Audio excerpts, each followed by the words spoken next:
Արագած սրճարանի զուգարանում 24 տարի առաջ Բարև Ռոբարտայության համար սպանված Պողոս Պողոսյանի վերաբացված գործով դատանում հարցաքննվել է ականատես վկա Մեծ Բրիտանիայի քաղաքացի Սթիվեն Նյուտոնը։ Ըստ էության պնդեց այն բոլոր հանգամանքները,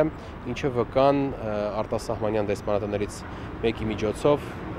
2001 թվականին նամակի տեսքով ուղարկել էր իրավապահ մարմիններին եւ ինչը սակայն չէր դրվել նախկին դատական ակտի ապացույցների շարքում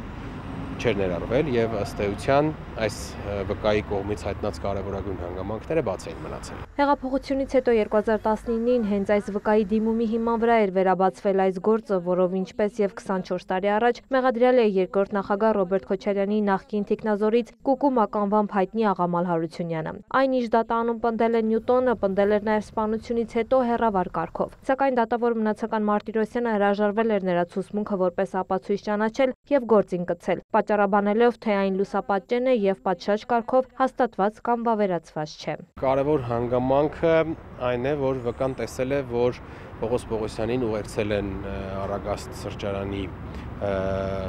սանանգույցի հատված եւ այնտեղ, երբ որ ինքը արդեն շտապել է վերջինիս հետևից, ականատես է եղել, որ սանանգույցի խցիկում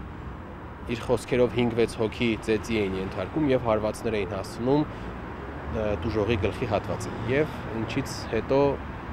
երբ որ արդեն այդ անձինք հեռացել են սանանգույցից ինքը տեսել է որ Պողոս Պողոսյանը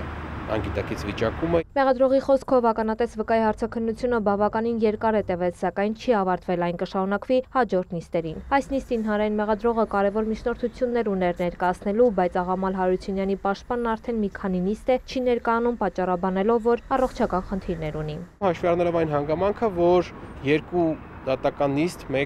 մեկ ամսյա ժամկետներով հետաձգվել են պաշտպանի նմանատիպ միջնորդությունների հիման վրա եւ ըստ էության պաշտպանը չի ներկայացրել առողջապահության նախարարի կողմից սահմանված կարգով անաշխատունակության վերաբերյալ տեղեկատվություն, միջնորդեցի, որ մեղադրյալին առաջարկենք հրավիրի նոր պաշտպան կամ դատարանի միջնորդեցի իր նախաձեռնությամբ նշանակի նոր պաշտպան։ Աղամալ Հարությունյանը սակայն դատանում հայտարարեց, որ չի հրաժարվում իր պաշտպանից։ Դատարանն այնուամենայնիվ բավարարեց մեղադրողի միջնորդությունը եւ կդիմի հանրային պաշտպանի գրասենյակ մեղադրյալին նոր պաշտպան տրամադրելու համար։ Թե ինչ կարևոր միջնորդություններ է ներկայացնելու մեղադրողը չբացահայտեց։ Կուկում ականվամբ հայտնի Աղամալ Հարությունյանը 2002 թվականին մեղավոր է ճանաչվել ոչ թե դիտավորյալ, այլ անզգույշ սպանության համար եւ դատապարտվել 2 տարվա պայմանական ազատազրկման 1 օր անգամ չանցկացնելով անազատության մեջ։ Տաթև Խաչատրյան, Արման Թովմասյան, լուրեր։